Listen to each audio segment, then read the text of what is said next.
Good morning. Nice of you guys to drop by. What a piece of junk. What are you talking about? Don't be too proud of this technological terror you've constructed. Look, don't worry. Everything's gonna be fine. Trust me. I don't know what all this trouble is about, but I'm sure it must be your fault. Don't get technical with me. This bickering is pointless. Don't everybody thank me at once. I don't know where you get your delusions, laser brain. I'm glad you're here to tell us these things. How could you even say that? I got a bad feeling about this. Well, come on. Everything's perfectly all right now. We're fine. We're all fine here now. Thank you. How are you? Would you get going, you pirate? Get in there, you big furry oaf! I don't care what you smell! I'm getting too old for this sort of thing.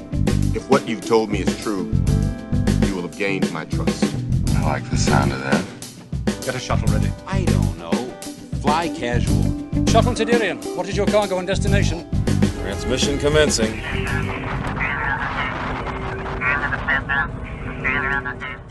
Hey everybody, thanks for tuning again to the Shuttle Tydirium podcast. We are the mothership of Casual X-Wing.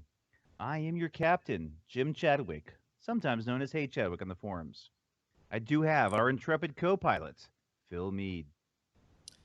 Good evening, everybody. I'd like to ask the cooperation of the passengers on board as we look for our missing Ewok cabin crew member. It goes by the name Waka Wiki, so keep an eye out for him. Don't know where he got off to. Yes, and we also have our chief engineer, Jake Freed. How's it going, Jake? That's going well. I'll be happy to announce that everything is running smoothly, and I just finished tuning up everything, so there's no way anything's going to break anytime soon on this shuttle. That's what I like to hear. Excellent, excellent. We also have our protocol droid, J-Bot. How you doing, J-Bot? Running like a well-oiled machine, just like this ship. Excellent, excellent. I mean, we had a bit of Wookiee fur problems a while back, but I think that's been cleared up. Excellent. Let's go ahead and start things off with a quick captain's question. So we've been doing some epic stuff lately and all, but I just had a question about epic. With 4 epic ships, what is your personal favorite epic ship? And who wants to go first? Oh, I can take that because I don't even have to think about it. My favorite ship is the Raider. Simple, easy. It's as close to a Imperial Star Destroyer as I can possibly get. And it's a beautiful, sleek design. It's enormous, and it's got some really cool overlapping fire features. Oh, yeah. Which I love, which is also hard to maneuver, but if you get a fighter that's caught in that line, oh, man, you just light it up. I have caught a CR-90 in that overlapping arc, and it can be pretty nasty. Beautiful. Excellent. Good answer. I like it. Phil, how about you? Go next. I like the Rebel Transport, the GR-75. That's a pretty cool ship. I like how much utility you can get out of it with all the different cargo upgrades, and I think it's just a really, really good support ship. And at the same time, you can use it to do things like break up enemy formations by just throwing it straight at them, that sort of thing. Really? Because that's like my least favorite ship, I'd have to say. I get the reasoning behind it. It's my least favorite, but mostly because it doesn't have any guns on it. That's otherwise it's fun. It's definitely a freaky kind of support ship, but I like just using one it gun, as anything. Pure support. You just do all sorts of stuff. Yeah, like it's even got a combat retrofit, but no guns. Right. It's Right. combat retrofit, but still it's just a medic. Sorry. Don't go crazy. Yeah. Right. All right. So, J-Bot. I'm going to go with the CR-90. And I know I guess it was the first one, and it's relatively simple. I don't know if it was exactly the first one, but It was. I think. Well, actually, I'm not sure. Yeah, I couldn't remember if it was it or the transport. But I actually am a huge fan of kind of naval combat in general, and I just like the kind of straightforward simplicity of it. You know, it's got your kind of classic broadside sort of firing arcs built into it. I guess in a sense, as far as I can tell, its big thing is essentially crossing the T, getting in front of something and getting both the front and rear guns onto it. It's not a head-up ship. So in a sense, it's directly opposed in a lot of ways to the Raider, which makes it interesting to fight the two against each other because if you line both arcs up with the Raider, it's dangerous. So the Raider kind of does want to run you in a weird kind of angle, and the CR90 wants to essentially circle it and keep that T crossed and keep both guns on it while it can only fire the one off the Raider. So I like that the kind of dichotomy of those two, but I really love the CR90 for just feeling more like a classic kind of warship of a let me get you in both sets of sights and just lay into you from the sides. Right. So that's what I have to admit that's where I want to take things because I haven't played a game of Epic where actually everybody really knows what's going on. You know, where they know the rules and they know the ships. I want to get to the point where, because there is a dichotomy between the CR90 and the Raider, and they're very different. And I think if someone knew how to fly the CR90, they could really run circles around the Raider, you know, if they made the right choices and the Raider didn't. But vice versa, the Raider can catch the CR90 kind of dead to rights. And I think it'll be very interesting when we get experienced with more of the ships and we get more of our local group experienced so that when we play a game, we're actually at that level where we kind of know what's going on and we're not just going to go, oh, whoops, I just ran over 3 of my own ships. Right. I'm actually very interested in somebody coined it, I believe, in one of the emails we received, epic. I want to see multiple of each of those ships on the table. Ooh. Because that to me, like one-on-one, it's a very tough sort of thing. You kind of know what's happening, but when you have, let's say, 3 per side of a Raider and the CR90, that changes the strategy of that, you know, dual nature of the ships. Like, okay, which one of these is he going to try and get in front of me? Which one of these do I need to avoid? It becomes a different battle altogether, and that the only thing I do worry about in that sort of instance is table size and like restriction and movement, if that makes sense. Like, is it like, do you need to play on like a 6x6 table to really give all the ships enough kind of maneuvering space versus like 6x4 or 6x3 or obviously smaller? It makes me wonder about that sort of portion, but obviously that's bigger than our captain's question. Yeah, I have to admit that I want to see like a bunch of decimators on the table as well, because I think that'd be cool. Like I know single turbo lasers would rip them apart, but a lot of people don't even really take single turbo lasers. So I think it would be cool to see a big battle with a bunch of big different ships all over the place. Yeah, that would be a cool game type if you restricted everybody to like say only epic ships, or maybe you know, epic ships and a maximum of, you know, 3 or 4 fighters per player. So you would never have, you know, a ton of fighters on the table relative to how many epic ships you're playing. Right. Yeah. I mean, it's like just escorting ships. Yeah. The thing that's it's interesting, I guess, from kind of actual naval combat is they realize that essentially big ships don't destroy each other anymore. It's always the planes, and that's basically what Epic and X-Wing has gotten down to. Is the big ships are great, but it's the little fighters. You know, it's the torpedo bombers in a sense that are destroying the big ships, not the big ships kind of hammering each other. Those days are long past. But it would be nice as a fan, like I want to go back to the days of like 2, you know, or obviously 3, 4, 5 of these big ships just slugging it out between each other. And instead of, oh, look, there's, you know, 3, or there's a wing of like 3 or 6, you know, small fighters just darting in and obliterating ships slowly as they go through. Yeah. I mean, I will say that epic ships have gotten more combat effective recently. The Gazanti expansion was essentially a epic ship fix because it included a lot of modification cards that any epic ship could take that were just really, really good. Oh yeah, there's some good cards in there that I've noticed just from the few games I've played. Yeah. And actually that leads into my favorite. I like the Gazanti.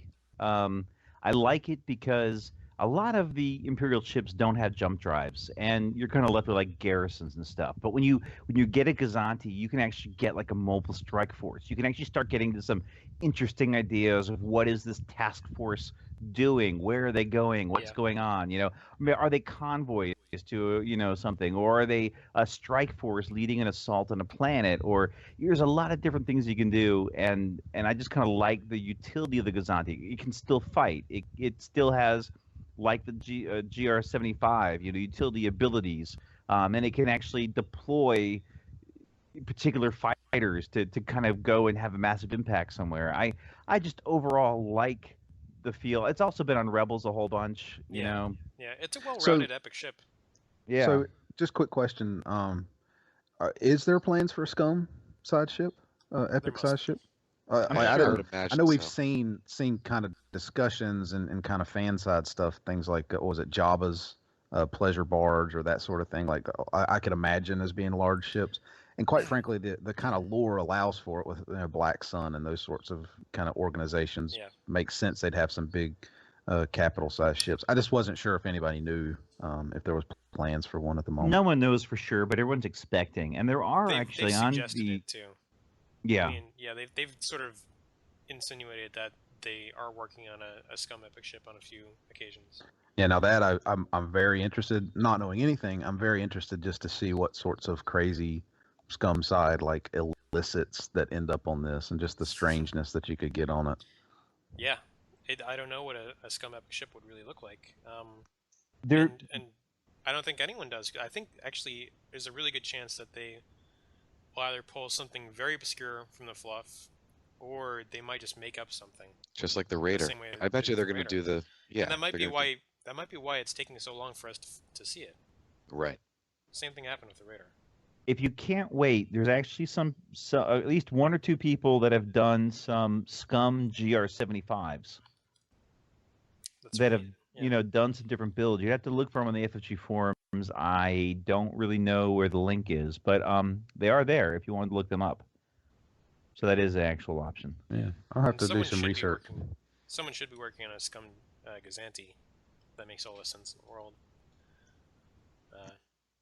Well, I don't know. I can see if it's a military grade thing. It's like you don't see really civilian destroyers around. But you did see Gazantis being used in like Clone Wars. Okay, so cartoon.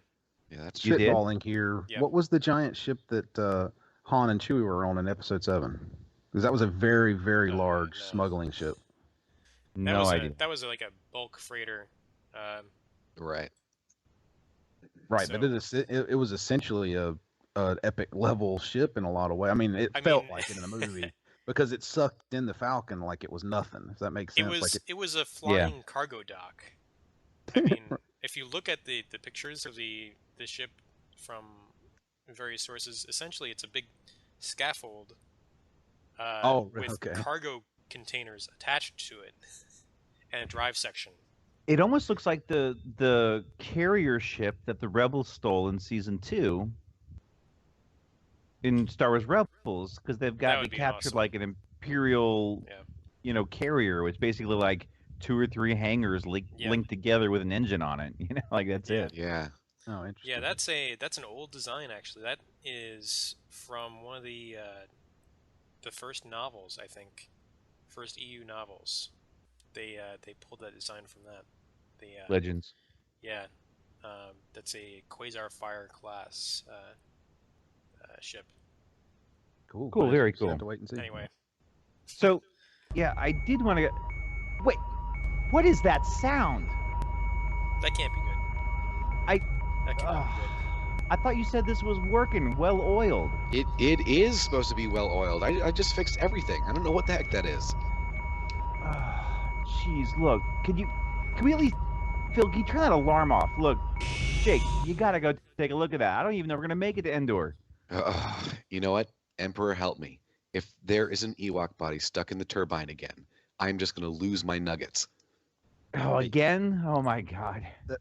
I didn't have anything to do with this, but it sounds really bad. So, go make sure we're running, because I don't want to, get stranded out here in the middle of nowhere. But whatever you do, don't look in the kitchen. In fact, don't go into my area at all. Oh my gosh! Hey, what did you do? Ship is off I didn't do anything. What did you do with Wiki or whoever that? Oh my God! Was? Is that Wakawiki? Wakawiki. If I find Wakawiki in any non-living form, it's not going to be good for you. Yeah, you don't want to be stranded with us. That's for sure. Why would I hurt such a gentle creature?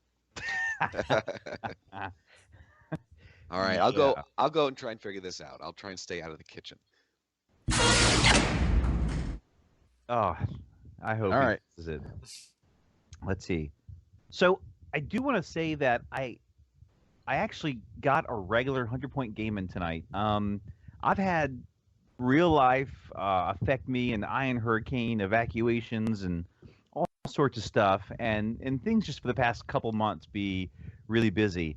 But I actually got, I think, my first regular 100-point game in probably 2 months, because when I do find time, I've been trying to do special missions and all sorts of stuff for the podcast, and I haven't even played a regular game. So I actually had a list that someone mentioned on the forums. I wanted an ARC 170 list, and so I took a Nora, Wexley, and Rainbow Dash, and I have to say, I've only flown Dash like twice, and I did it with Auto Blaster Cannon, and he died horribly, and I'd never done like a Rainbow Dash. I had to even look up what a Rainbow Dash with was. Auto Blaster Cannon once? I did twice actually. And Wow. just because I wanted to, instead of having the donut hole where you can't get, you're supposed to get close to him, I wanted him All to you be have is a donut hole. getting him super close, and then he blasts you. That's what I wanted to try, but it didn't work. He's the reverse of it. That's pretty funny. Yeah, I wanted to try it out just because I like doing weird things, but I don't like flying big ships. They're just not really my thing, and I know a lot of people love the big ships, but they just don't excite me. And so I've only flown Dash, even the whole YT 2400 twice ever, and so I played a Rainbow Dash. I had to Google it or even look up on the FFG forums what a Rainbow Dash was, because I had no idea. And so I flew that with Nora and Dash, and there's a local guy. He had 2 Fang fighters, a Y-wing, and a Z95, and he had Foul Ren, old Tetrarch, and then some scrubs. And I just want to say, I started off. I'm a little rusty. I thought I knew he was going to try to block me, and I thought I could clear the 2 bank, but I didn't clear, and I got bumped with Nora and Fenrao at range 1 lit him up, and she got killed easily. But then pretty much Dash won me the game. It was kind of like easy mode. And I'm not used to playing with such hardcore tournament lists. And it was just like, I don't know. It wasn't really fun. I just kind of, yep, green, bank, get the free Kyle focus, yep, target lock, boost, whatever, crush. Oh, Y-wing dead in 2 shots. Okay, next. And it was just, I don't know.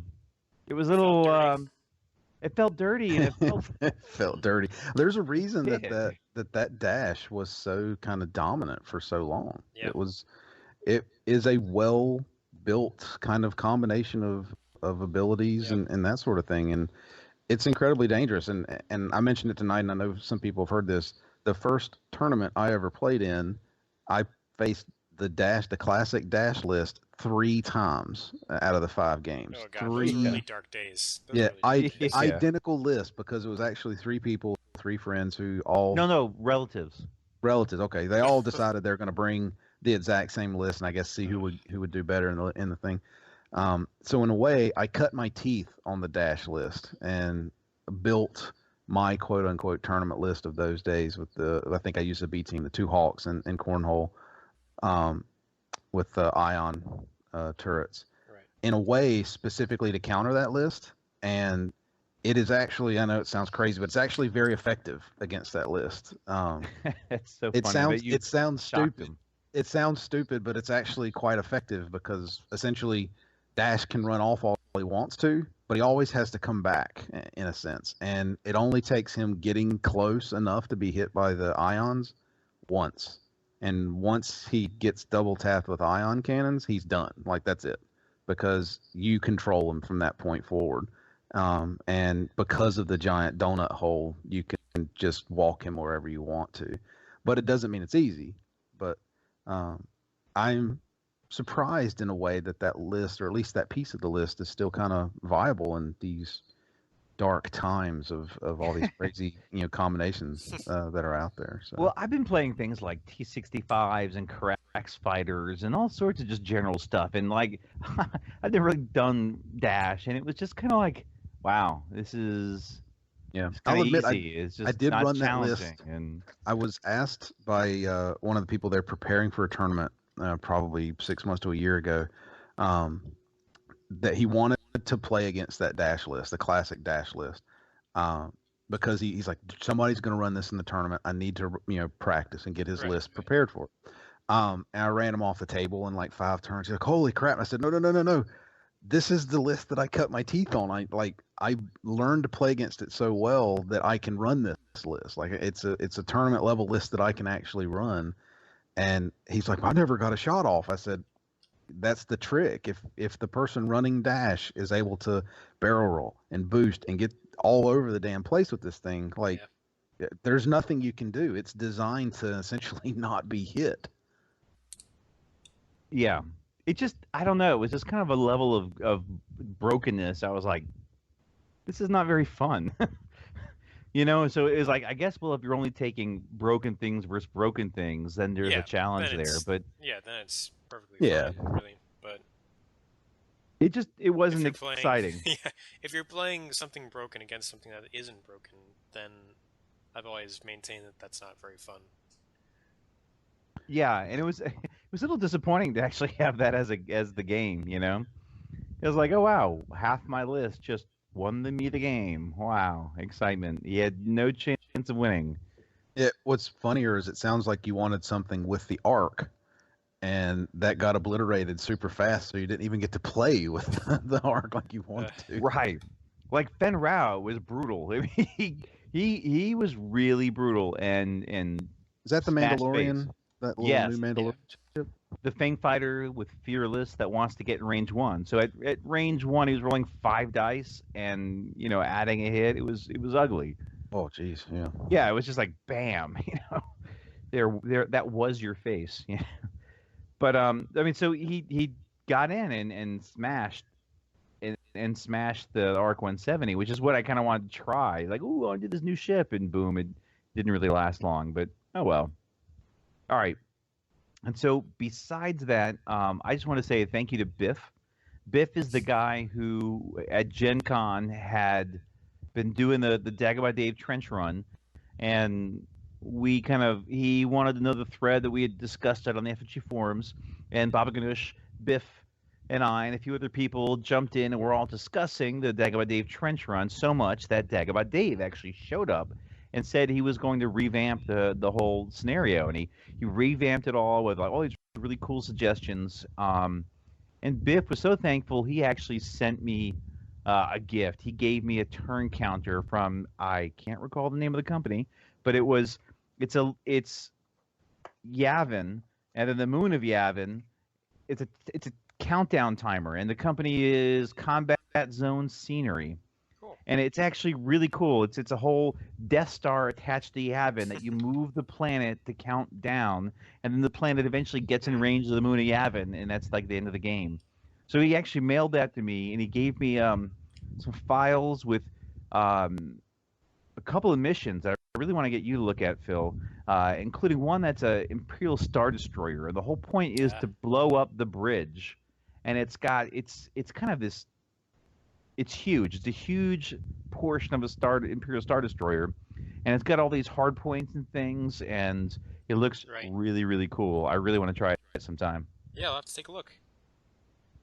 And another smaller mission. So it's really cool, and thank you, Biff. I really appreciate it. It's an awesome gift, and it's good. He's the guy who runs the Dagobah Dave trench run at Gen Con. If you've ever been to Gen Con and seen that, that's Biff. So I'd love to make it one day. It'd be nice.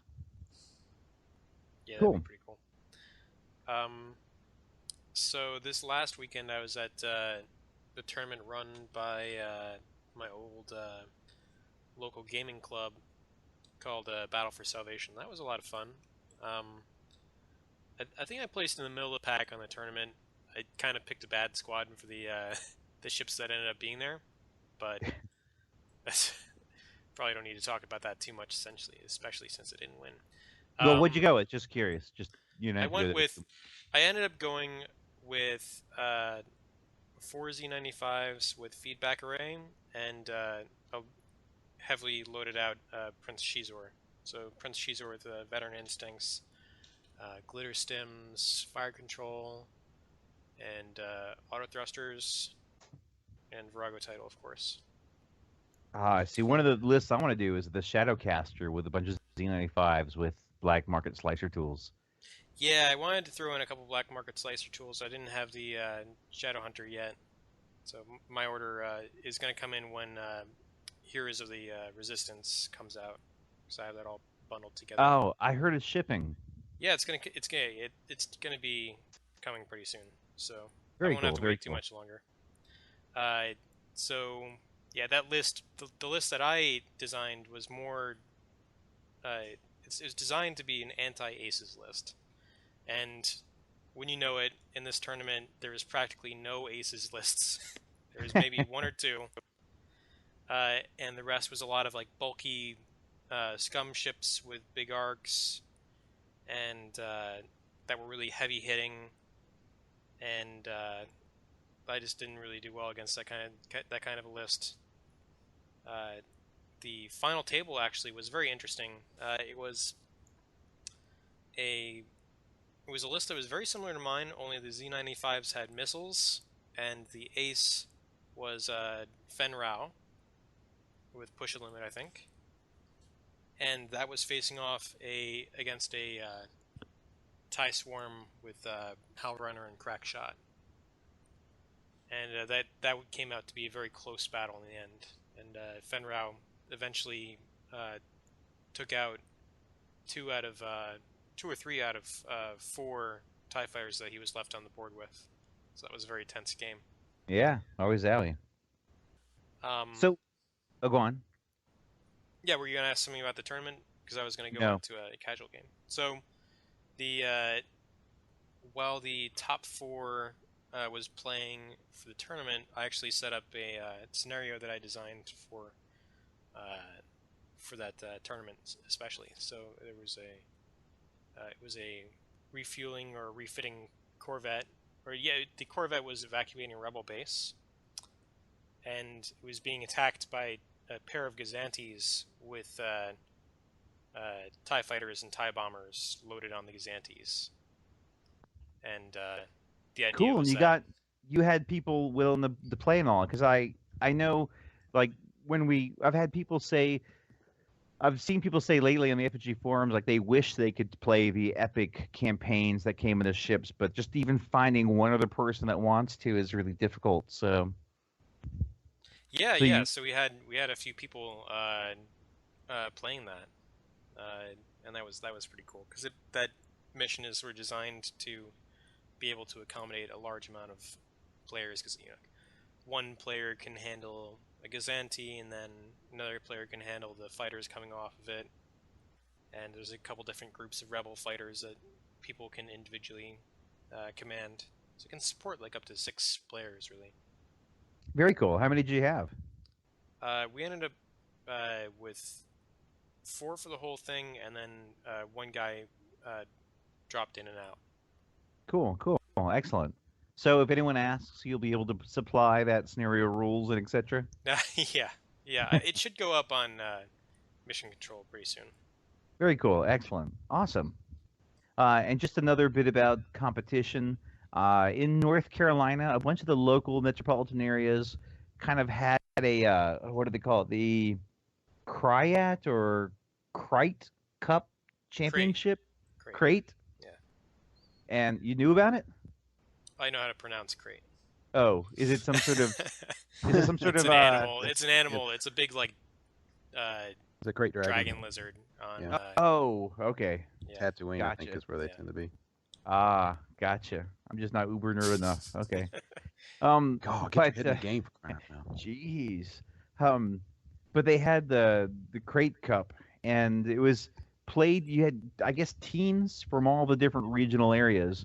And they all kind of battled over a certain amount of time and kind of ended up winning the cup. And my local game store happened to win, and they brought home a trophy that is 5 feet 6 inches tall. Oh my god. It's like this huge trophy with like a golden X-wing on it, and it's hysterical. And so they brought it back tonight and had it out, and I managed to get a picture of it, and I thought it was pretty cool. And so, thinking just at this game store, it was like me and one other guy, and I then roped in J-Bot and some other people, and slowly built up the Charlotte scene to like be 150 people or so. It's kind of cool though to have Charlotte win, and I was pretty excited about that. But I didn't participate. But anyways. Cool. Yes. So do we want to go into the overall mission control? Yeah, let's go into the ready room to look at the next mission in the Corvette campaign. Stand by alert. Stand by alert. Death Star approach. Estimated time to fire range 15 minutes. Yahoo! Got him! I got him! Great kid! Don't get cocky! Chewie, get us out of here! So this is mission 2A, Refueling Ambush. Right. And it's the one where if you win as the rebels, this is what you go to. Right. Yep. And should we go into some of the background for it? J-Bot, you want to go into protocol mode? Sure.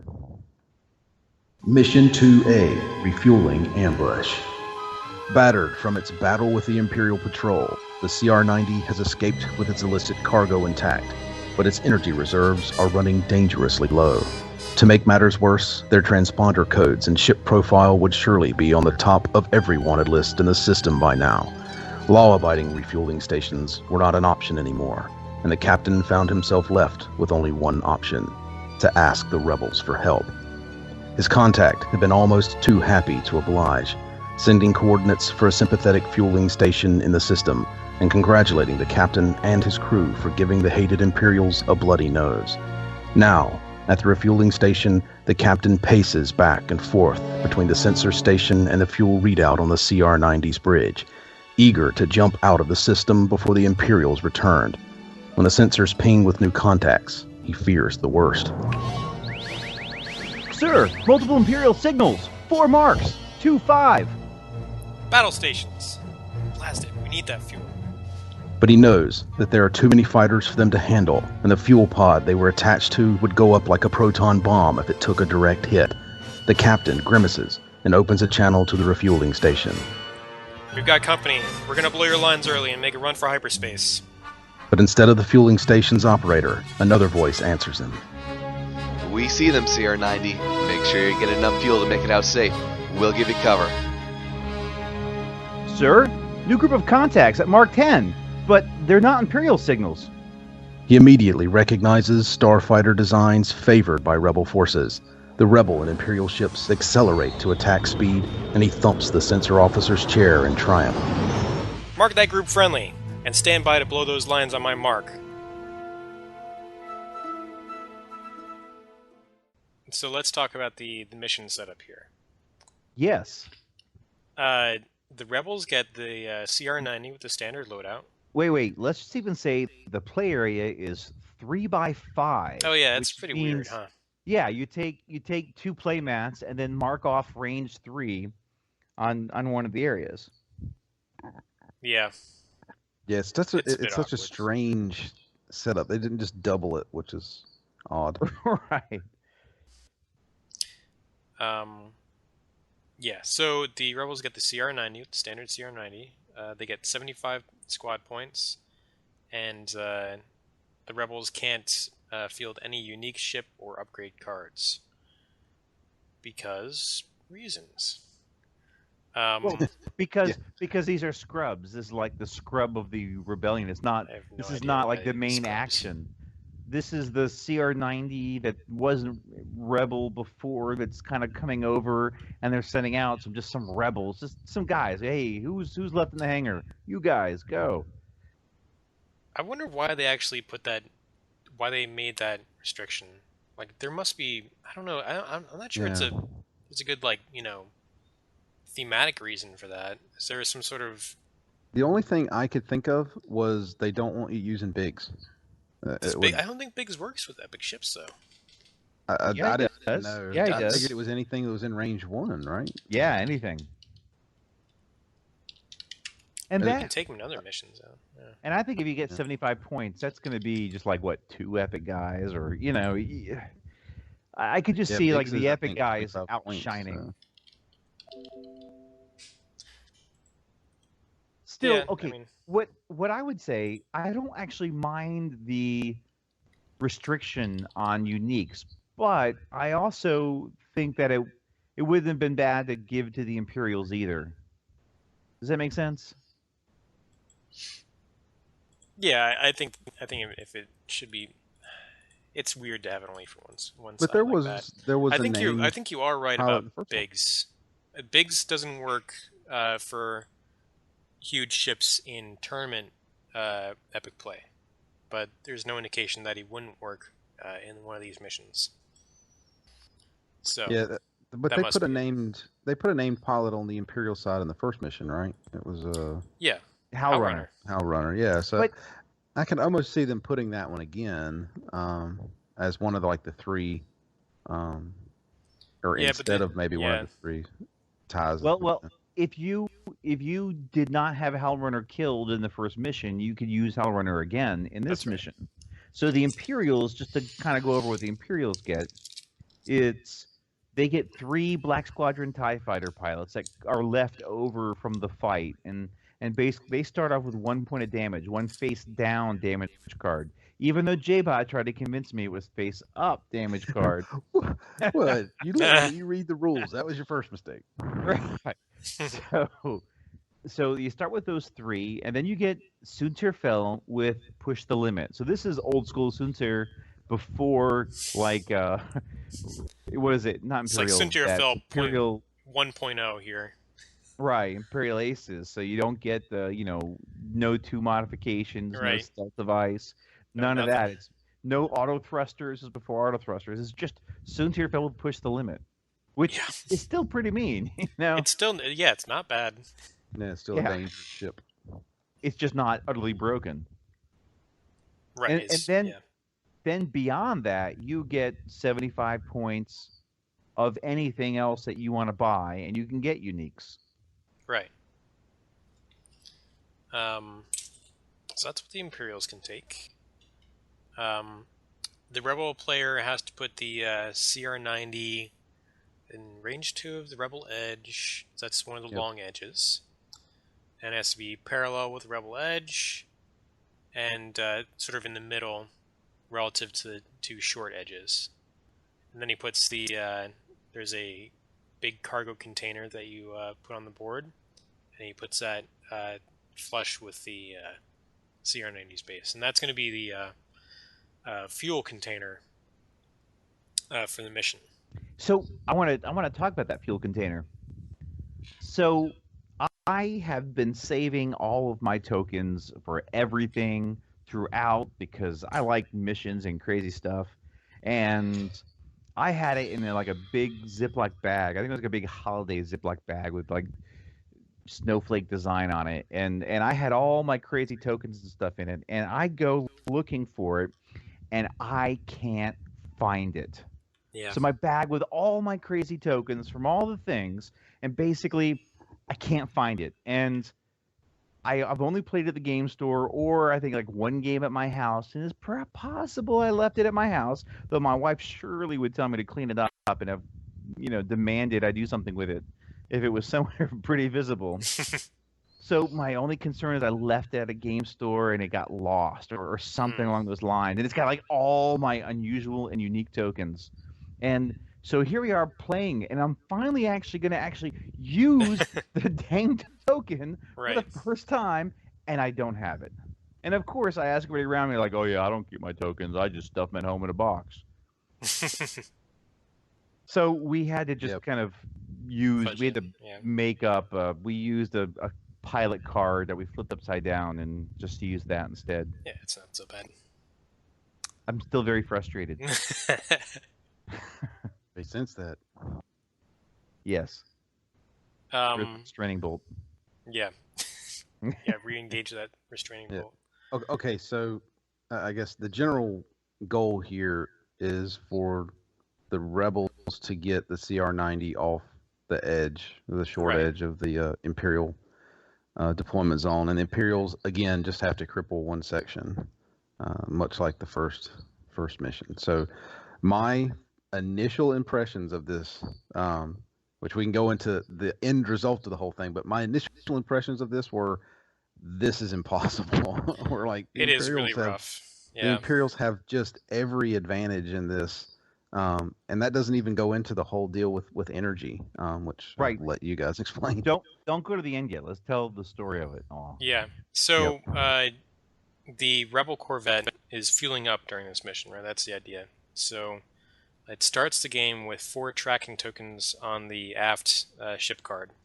And for each of those tracking tokens that you have on it, you gain 1 fewer energy each turn. So that is really awful. Let's talk about where the Imperials can set up real fast. Sure. The Imperials can set up along 2 edges of the board, essentially. The long edge opposite the CR-90, they have to place all the damaged Black Squadron pilots. And the rest of their ships, they have to place along the neutral edge that the CR-90 is facing.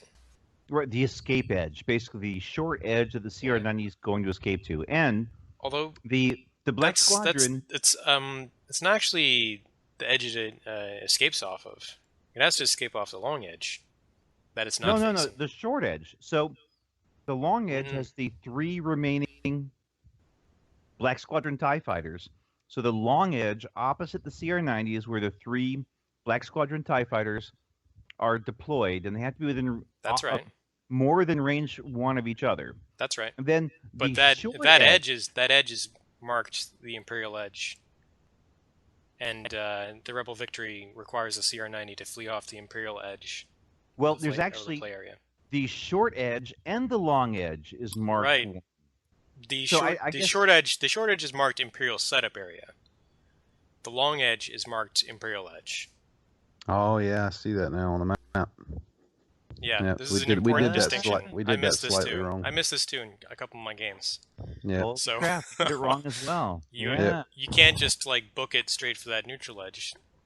That would be. I mean, frankly, that's hard enough. You have to turn this thing around and then fly off the long edge while you're being shot up. Makes it near on even. I'd say almost impossible. I'd like to see the examples of that one. Okay, so we got the basic idea. Anybody have an idea of how many turns if you just went flat out, assuming no energy restriction from the refueling thing? I know energy doesn't necessarily have any effect on how fast. Let me load up. I'm going to boot up Vassal and find out. So let's put a hold on that question. You want to guess? What's a guess? If I had to guess, I'd say 6 to 7 turns. I think that's probably about right. Yeah, that's about right. Just a guess, because I think booking it straight forward, maybe 4 or 5. It's without seeing it on the table. It's hard for me to say. You know, I can see why you would want to deploy further towards the middle, because when I was reading about it, you can deploy up to range 2. I was thinking, who the hell is going to deploy, past range 1 of the long edge, because you just want to book forward straight. But I can see that the further, towards the opposite edge, the less you have to go.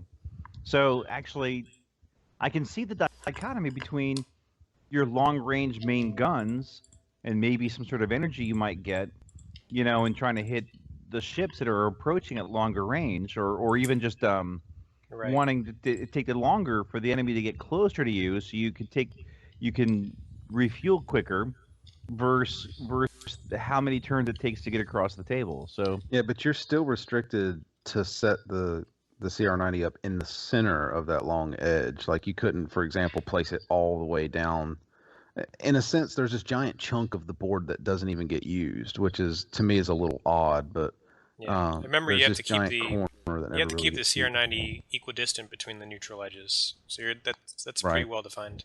Right. But Yeah. how far do you put it at range 1, range 2? It can go up Range to 2. far? It has to be Go at up to range range 2 2. from the long edge. Yeah, it can go up to anywhere within range 2 of the long edge. Yeah, so up to range 2, but you don't have. I think to do it at actually range 2. says within range 2. Right. Yeah. So anywhere within that spread, because even on the map they show, it basically halfway between range 1 and range 2. Within range 2. So, but do you put it like at the very I think close they edge do, or the very far edge? You know. Yeah. Well, anyway, it takes 7 turns to make it off that Imperial edge. That was a pretty good guess. And what is that like? Just a couple 90 or a couple 2s, 2 or 3 2s, and then straight forward every time? 3 bank maneuvers of either type, and 4 forward. forwards. Huh. Wow, that'd make it even tough. I'd say, I think we did 6 turns, maybe 5 or 6 turns. And we went off the short edge. It was the goal. Yeah. So I'll give you a rundown real quick of our mission. I was very dejected. I was like, we got no shot. Blah blah blah. Standard JBot routine. Setting up one of these games, and basically Jim just lit the front of this thing up because you were carrying munitions. Like that was a. Oh yeah. So what not I a very took pretty was, setup. what I took was, I thought about it. I posted a thread about it, which I'll go ahead and put the link in. My 75 points.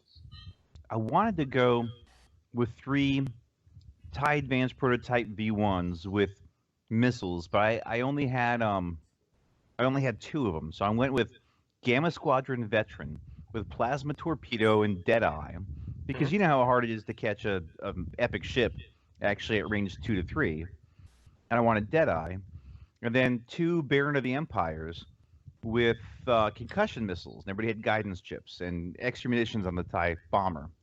So that was Sunter Fell, those ships, and then the 3 TIE fighters. And so that was my list. And I ran 5 Z95s with flechette torpedo. Was my fighter screen of crazy. And guidance chips. And guidance chips, yeah. Was that an ion missile? The flechette. Flechette torpedo? Yeah, flechette, whichever one. JBot. Can't take those. It's a torpedo, and those only hold missiles. What? Nobody Not called. that, I'll do whatever I want to. Does it matter? They actually didn't really do anything. I think I got like 1 to make contact. Oh no, but you doubled stressed Sunter Fell. I gave you 1 stress on Sunter Fell because the other one was you. Like you tried to K-turn and got bumped. So. All right, true on that. But it really was effective though. I was trying to make that in like 5 minutes because like basically my entire idea got overhauled at the last minute. So because I couldn't take a unique, so I had kind of just planned it out randomly, not knowing I couldn't take a unique, and then I was like, "Oh crap, I'm not allowed to take a unique. Why am I? What?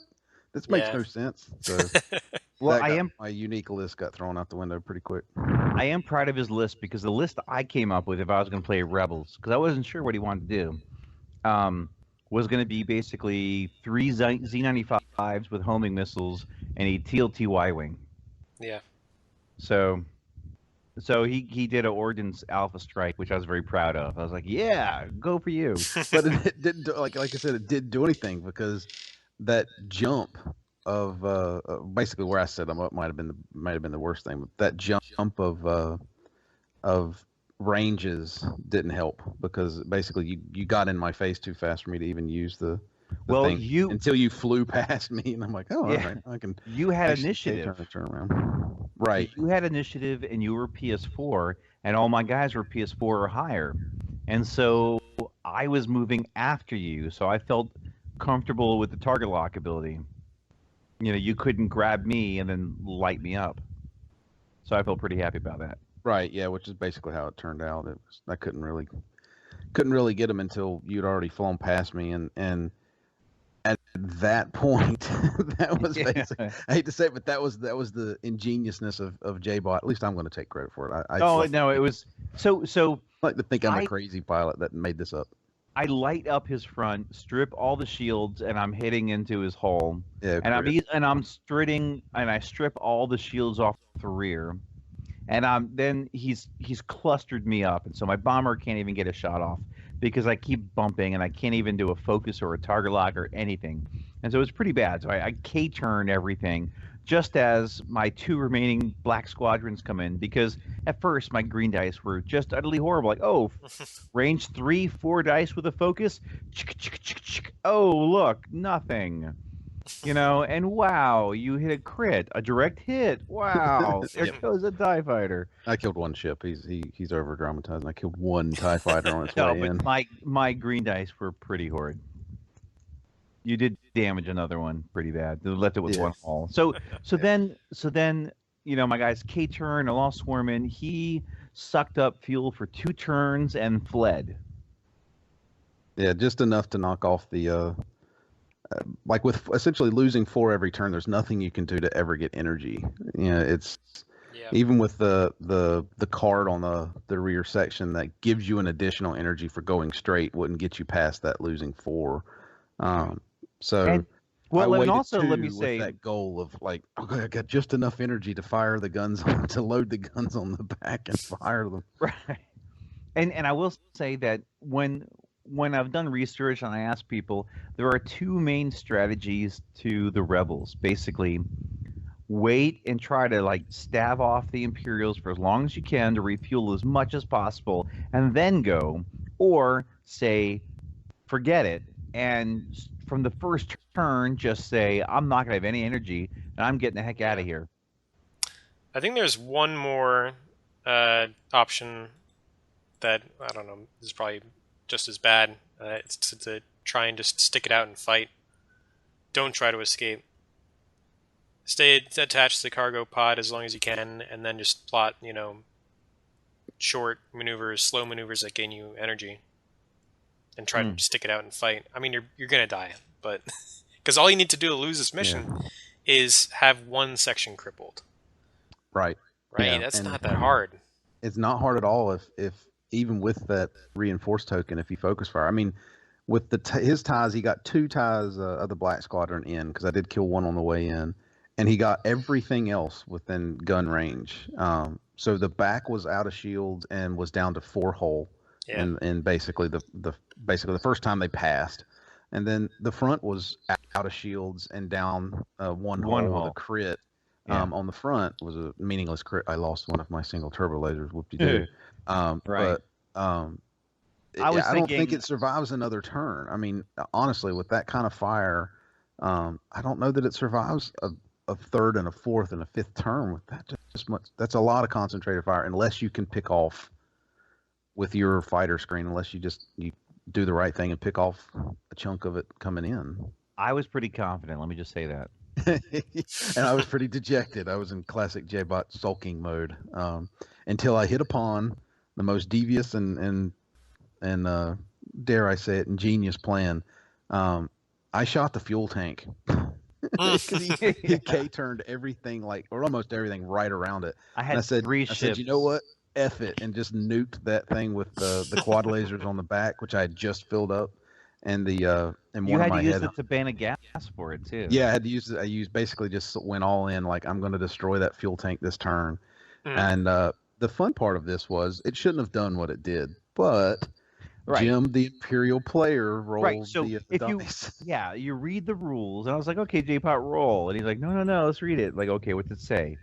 The Imperial player rolls 4 dice, and that is what happens to every ship at range 1. Not roll for each ship or anything. I mean, it's not just whoever blows it up rolls, but the Imperial player rolls. So I pick up 4 dice, and I roll, boom, hit, crit. And there's nothing they can do. No, just and you just vaporized. I think 3 or 4 ships. How many ships did you lose? I lost 3 ships. I had an untouched V1 that got vaporized. Of course, gone.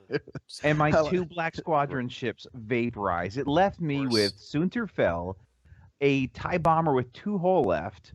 That was literally like the smallest hair's breadth away from getting nuked by it too. Because I was like, "Is he in?" Yeah. And Yeah. We had a funny moment because Jim turned around as he was putting the ships away, and I slid the card over, like just nudged it over a little bit, like hold on, I think this one's in range too. That moment of fear. What? No. It's like, oh wait a minute, you moved that. Yeah, I can't cheat. Not cheat on purpose. I can cheat by accident. But I can't cheat mode was on. I saw the the green light going ding ding. I had to thank Jake for putting cheat mode light indicator on, so he can't actually get away with it too often. Yeah, it was a devious strategy. It just worked because he was in the perfect kind of, I'm going to K-turn and light him up in the backside. No shields, nothing. He's got 4 hull left. This is over. And I'm like, I got my. And what was funny was the CR90 was the same hair's breadth away from range 1-2, so it didn't get touched. It was so close. Because if it was in range 1 with that roll, Jim, it kills it. Like that blows. Yeah, that would have been the mission right there. Yeah. So that was the fool's gambit there, and it won. Or I shouldn't say it won, but it effectively like rebalanced the entire situation because he had more than rebalance it. He had his entire list cut in half. He made a really bad tactical decision on the next one, and basically my windscreen noticed something for a second and then disappeared as one of his what is it, the tie. What are those things called? With a V1, so the Tydirium's prototype. I did a 2 green sharp turn. It was I'm going to barrel roll away, but you had all your guys there blocking, and I was there, and I was like, oh no, if you come in, I'm going to get hit. I better try to boost and try to get out of the way, and it was like the worst thing to do. So I boosted actually completely in your way and would have been absolutely fine. In fact, at range 1 of your front section, if I had just stayed where I was, but instead I boosted. Fancy Imperial flyers had to show off their barrel rolls and their agility and windscreen. Yeah, we had one of our friends show up who hadn't showed up in a very long time, Robert, and we got talking to him, and I got totally distracted. We spent like 30 minutes just about stuff. And I then was like, oh, we're playing the game. Okay, ooh, yeah. And I just made the bad decision. So I blame Robert. Yeah, that effectively ended it because his other 2 ships were facing their own direction, and with my entire headhunter group basically untouched. I mean, he'd taken shields off some of them, but they were basically untouched. Well, the TIE bomber was facing the right direction, but he had 2 hull left, and he got eaten for 5 Z95s. It would all turned around. Like, well, they just passed us. Everybody turn around. So, holy crap! But I will say, Sunterfell with push to the limit. Even though I had stress, but I just rolled well for once. So like my green dice were first, and you just couldn't touch Sunterfell. I was like, wah, he was dodging. Yeah, 5 target lock, could not hit anything. Yeah, and it was just like, ha ha ha. 2 dice is tough to get. At least it felt very tough to get through all his 3 agility and a lot of range 3 shots too. It just felt very tough getting trying to even put 1 point of damage on it, and so even in those olden days, Sunterfell still could be very nasty. Oh yeah, and then finally, like in the last turn before the CR90 got away, Sunterfell just his luck fell out, and 1 Z95 managed to get 2 shots in on him. And then he had 1 hole left, and a couple of other Z95s still taking pot shots, and one of them got through. I was like, well, that was it. Yeah. And the funny thing was, I had actually angled the ship, so I finished about halfway up that long edge. I don't think by that stage there was much he could have done. It was really kind of moot at that point, just seeing if I could kill Sunterfell, because I guess he could have picked away at him for a while, and maybe, but at that stage it was just a few turns away from either edge. 1 round. You put reinforce on the rear. Yeah, put reinforce on everything you were facing. You reinforced on the rear, and you had gotten the shields back to full, so you had 4. They weren't full, but I'd used like the last remaining bit of that Tabana gas to put a couple more shield on it. So it was 2 shield, 4 hull. I mean, come on, it was range 3 with reinforce, 1 shot with Sunterfell. It was like I can't. There's no feasible way. It does honestly make me wonder. Like, is there really a very good winning strategy in this that's going to give you better than kind of a lucky shot at winning this? And I felt, obviously not having played it from the Imperial side, I felt like even not knowing that we were supposed to finish on the long edge, that placing his ships, the Imperial ships, closer to that corner along the long edge and the short edge felt like a more kind of tactically sound one, because they essentially would come in on the side. You could get a good shot at either the front or back, and they wouldn't like pass the ship. Like they wouldn't just have to spend a turn kind of trying to turn around. Right. So that's what it felt like, just having seen it from the other side, was if Jim had changed the angle of his approach, and kind of, in a sense, been able to focus fire on one side or the other, I think he runs through me. And if I don't blow that thing up, he runs through me the next turn anyway. Well, the way I did it was that I fired my missiles and everything and hit the front section and really took it down. And then the other two TIE fighters just took pot shots, and I managed to like take out all the shields. And I was like, well, the guys K-turned it all, because at that point I didn't expect the bumpers to be as totally bad as it was. And I was like, I have to K-turn just to get through this, or else I'm just bumping into a bunch of, and getting no shots and getting lit up by a bunch of other Z95. So I did the K-turn and was looking at the rear section. I was like, well, light that puppy up. Boom, boom, boom. When I knocked it down to half hull, I was like, that was only half my fleet. And next turn I could shoot at either section and destroy it. I've got this. No problem. That's right. So from your side, Phil, how did this go? How did you approach it? Which side did you play? So I've played this. I played one test run where I was playing both sides. I played one game against my brother where I was running the CR90. So in both games I had the Rebels running 3 Hawks with twin lasers and recon specialists, which I think is a pretty aggressive build in terms of just how much damage it can push on certain ships. I think that's probably the best you can do in terms of damage output. The cheapest TLTs you can get? It's cheapest TLTs plus modified attacks on both, plus it can punch through sensor jammer phantoms. That's one of the really strong Imperial builds for this. Is we talked about that at the end, using phantoms. Yeah. That's what happened. That's what happened in at least 2 of the games in the campaign group that Muon's running. The Imperials ran Phantoms because the Rebels are restricted to generic pilots only, so the best they can do in terms of pilot skill is pilot skill 4. And you can pick a Phantom that's pilot skill 5 and, just know that you're going to be higher pilot skill than any other Rebel ship, so you can fire first and get your advanced cloaking device to trigger. And that maneuverability on those things. The maneuverability is really good. It's really good for killing epic ships. And the firepower punches through the reinforced that firepower is insane. Yeah, we know that already, but I know we had discussed it for like a couple minutes there at the end, that seeing Phantoms would have been just unreal against the thing, for how much they offer as kind of maneuverability and that sort of thing. Broken. Yeah. Open. Yeah, for this mission, they almost certainly are broken. Yeah, they don't need 4 attack dice. If they had 3 attack dice, it'd still be powerful. Yes. Let the hate flow through you. Yes. So when I was running the test, I had the Imperials run 2 Phantoms, 2 PS5 Phantoms, and they ended up punching through the Corvette. And I also did an immediate run for the table edge, not waiting to power up.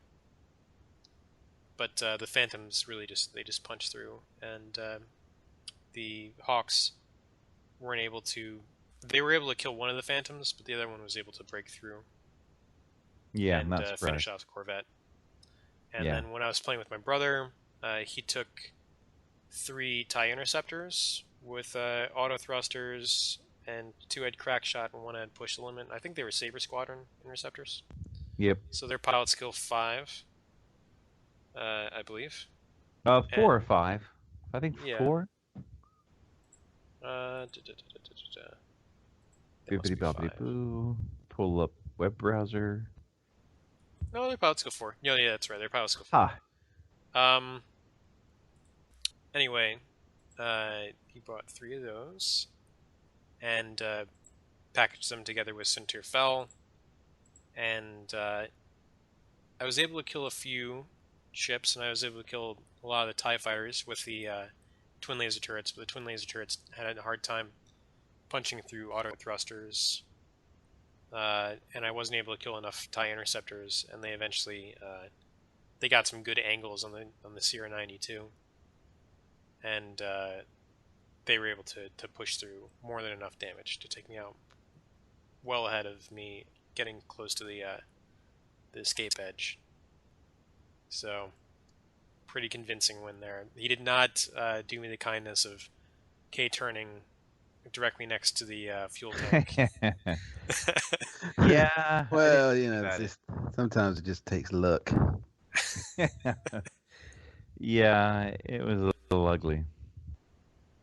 Now then like J-Bot rolled just to see what his dice would be. So he picks up 4 red dice, rolls like blank eyeball hit. Yep, that's standard J-Bot roll, honestly. So right, I'm like, gosh, nothing fancy.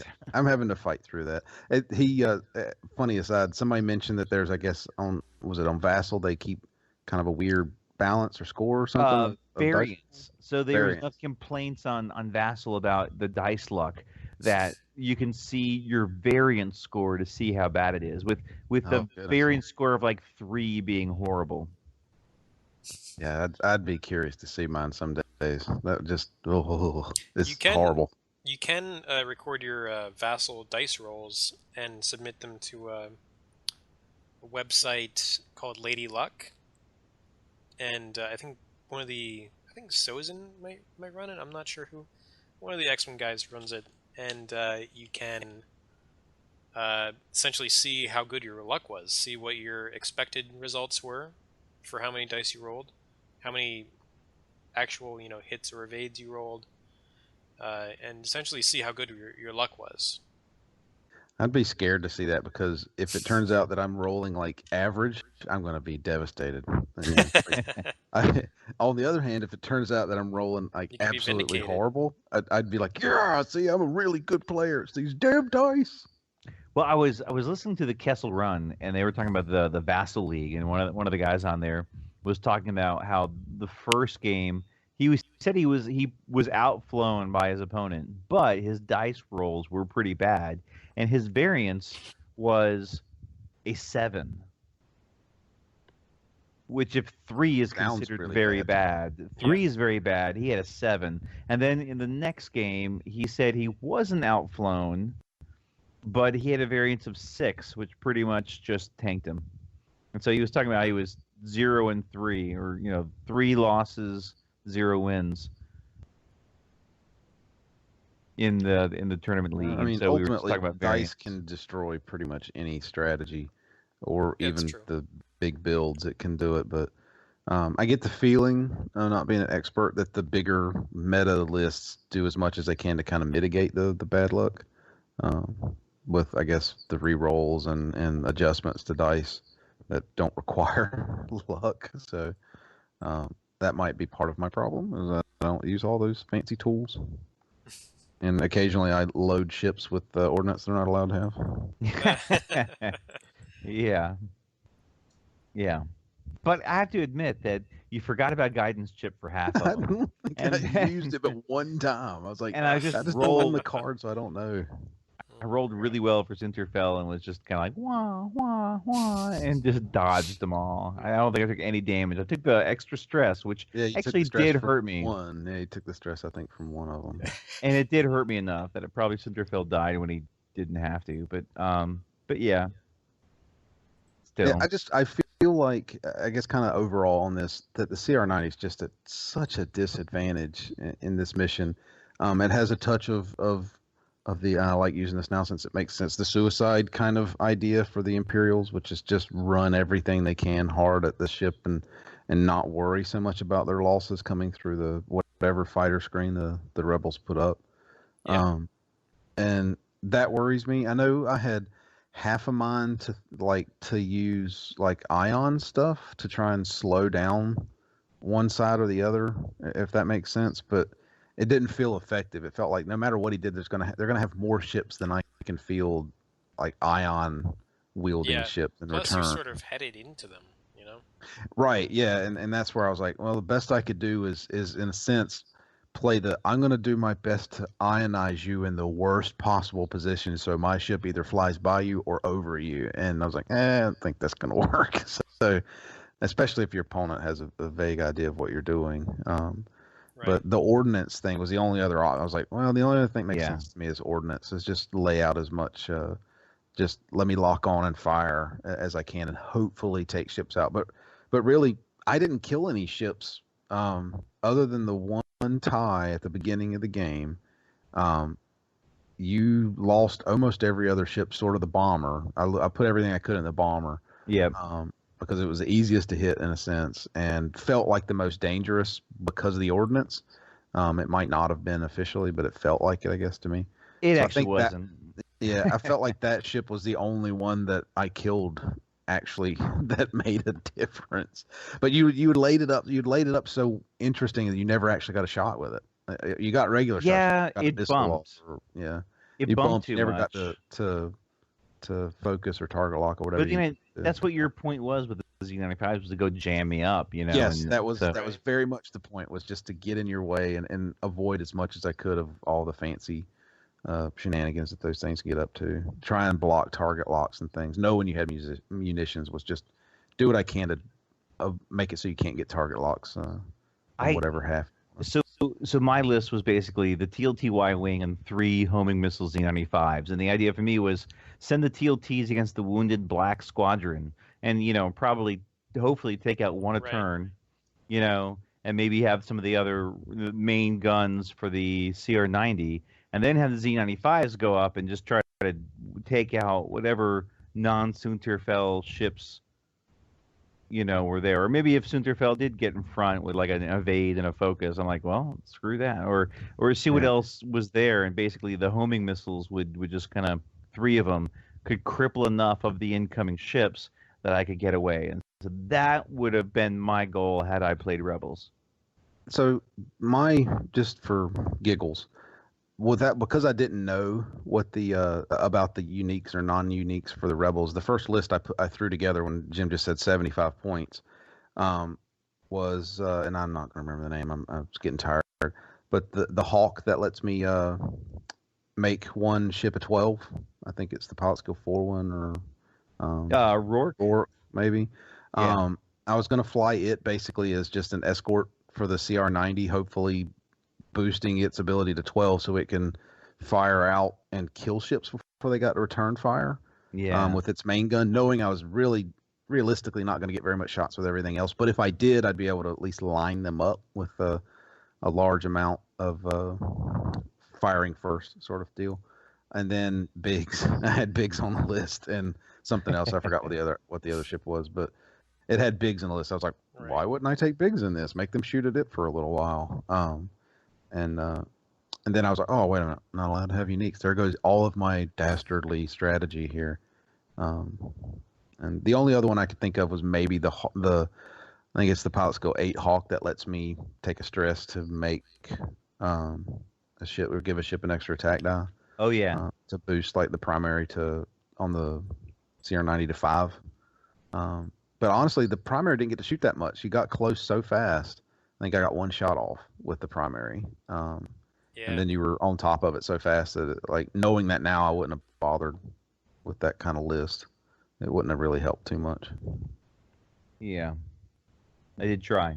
I mean, I was like, get close. I think nine times out of 10 you win that, and especially now that you know about the whole fueling thing, you're not going to have that happen again. It was still great. Yeah. That may have been the only time that has ever happened ever. No, actually, it wasn't, because when I posted in my thread and asked people what they did, someone else had said that as the CR90, they pulled away and fired at the thing and blew up a bunch of TIE fighters. I had actually known about that strategy, but I still fell You victim knew to it. beforehand?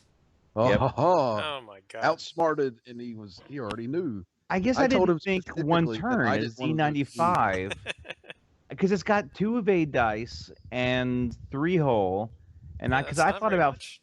I thought about firing at it with my TIE fighters, but I thought, it's not. I don't know. Like he fired with 1 Z95, so 2 red dice, and then the quad lasers at 3 red dice, and I'm like, yeah. I rolled well. That was the one time I rolled well in the game. I hit with Yeah. everything. And Jim's like blank, blank, blank, blank, blank on the. Or like blank focus, Yeah. Right. So, blank or blank focus. Like Soontir not felt being able rolled some to amazing adjust it. dice, but everybody else rolled shitty. Yeah, not being able to adjust anything on that fuel tank makes me think that might be the first thing I would aim for with those 3 ties.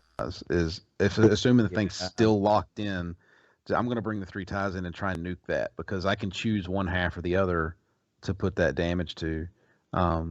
I'm not sure. Does reinforce would it have worked on that or not? It didn't. Well, that actually was my to know. strategy, to be honest. Except you pulled. I wasn't in range the first turn, and then you had pulled away the second turn, and I figured I'd just go ahead and fire at you because it was too late at that point, and I managed to strip your shield. So I thought that was totally worth it. Yeah, the funny thing is, if I had gone 2 straight on that, I'm not far enough away. But I took my 2, like the 2 turns, swung the rear end of it out just enough to be missed. So it does. It very much felt like a once in a lifetime sort of thing. That now that Jim knows again, and he's been reminded of it. I don't think he ever makes that mistake again. And I feel like the second time through running this mission, if you're so inclined, I don't know that the CR90 has very much of a chance. It feels very heavily weighted, and that's the only concern I have. Is that I mean, come on, give them some kind of break. Even if it's, I mean, you're fueling up for crying out loud. Give them 1 energy every turn to do something with. Even if it's, if you move, you lose a couple energy, but you're always at a minimum of 1, if that makes sense. Some kind of, let me put a point into a system somewhere that I can use.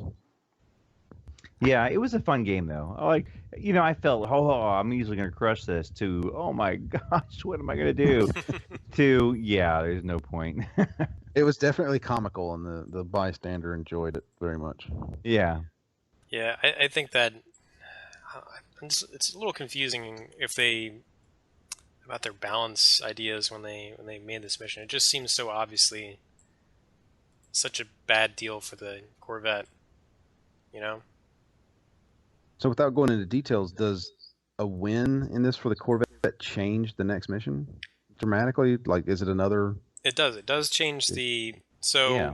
There's 2 missions that you would play as the next mission, and yeah, they're quite different. I'm not sure if one is harder than the other. I haven't played through those yet. I think that the T3B mission, which is what you do if the Imperials win mission 2, I think that one's going to be a pretty straightforward Imperial victory too. But I haven't proven that yet. So we'll see. Well, I know that everyone, we've only played 2, but this so far in this campaign, very heavily weighted towards the non-ship purchase, if that makes sense. Like, if Jim had purchased this ship and I was still on the fence, playing this campaign would not make me want to go out and buy the CR90. Because it's getting eaten alive by TIE fighters. Why would I want a giant ship that just gets eaten alive in every mission we play? Yeah. Not a very huge selling point. I would have expected at least a little bit more balance towards the CR90, even if it was taking a few ships here or a few points off there. Yeah. Well, I think, like with the first one, I think it if you're not used to it, it's easy for the Rebels to win. That's true. I think if the Imperials know what they're doing, then it's hard for the Rebels to win, even if they also know what they're doing. So, like, if you both play 5 times, then I think the Imperials have the advantage. But playing just once, the Rebels are probably in a better position. But, yeah, I agree. From seeing it, I definitely agree with that. The other thing is that the Imperial's position in this mission, T2A, has only gotten better, while the Rebels' position hasn't really, like their capability to bring a stronger list hasn't really increased at the same rate, because the Rebels are restricted to only generic ships, and the Imperials have access to all of their ships when you're building your 75-point list for this mission. Yeah, and they're given a named pilot to start with. Yeah. I mean, that's I don't mind. I don't mind it being like, look, you can only take generics. Oh, and then you get here one named guy. I think that's okay, but I if it's like, oh, you start with a named guy and you can buy named guys, have a nice day. Particularly when it comes to the Phantoms, that's when it gets kind of ugly. Yeah. In terms of like what to do to make this mission more balanced, I think you could certainly give the Rebels more points. I think one thing that might also help a lot is if you just required both sections to be crippled for the Imperials to win, that might balance it right there, because it's tough. That definitely might. I can see why they wouldn't, though. I can see, because if you cripple both, it's destroyed and the campaign's done. Yeah, that's true. But although they do in one of the next missions, they require both sections to be crippled for the Imperials to win. Yeah, let's remember from our previous discussion, it doesn't destroy the ship. It's still got a nice framework of all the bits and bobs. All right. I will say that there was a Star Wars, there was a Star Wars Rebels where they showed up and they had one of those Hammerhead Rebel transports that Princess Leia had delivered in the previous episode, and it was all crippled, and so it was actually cool because it was actually still in one part, but it was all destroyed and kind of on fire and smoking, or maybe not quite on fire. It was blown to bits, and obviously blown to bits, but it was destroyed, but it was still actually, intact, if that makes sense. So it made you think of your section's crippled. That's what it made me think of. Right. Yeah, that was a pretty cool episode. And they had a pretty cool episode just last week when they introduced Wedge. Yeah. And, you see the CR90 pulling some interesting moves there too. So that was actually a pretty cool episode. All right. So I think that might be about it for our discussion on Mission 2A. You have any final points to consider? Stay away from that refueling container. Yes, watch out for the refueling container. Just be a lesson to all you that get cocky. There's always a fueling station somewhere that I can shoot at. It was fun. It was pretty good. It was pretty clever on his part. Bad on mine. I think the rolling is what did the worst. Yeah, because that's just a real kick in the nuts. Yeah, average rolling would be like hit, eyeball, blank, and it would have been fine. But no. I had to roll. No, that's just the normal rolling I have to play against. Is the 3 crits and another hit, or 2 hits and another crit? What? Yep, that's me. I wish that's my normal rolling. I mean, I understand that sometimes I'm hot, but sometimes I am not. So, yeah. Oh, well. All right, guys. Thanks again for tuning into the Shuttle Tydirium podcast. I hope Jake has managed to find out what's wrong with the engines, and then we'll hopefully be pulling an Endor soon. I sure hope that our Ewok cabin crew does turn up, not in the engine. J-Bot. I don't know what you guys are talking about. All right, guys. Thanks a lot for tuning in, and listen for next week's episode. We'll have more. See you guys. Yeah, thanks all.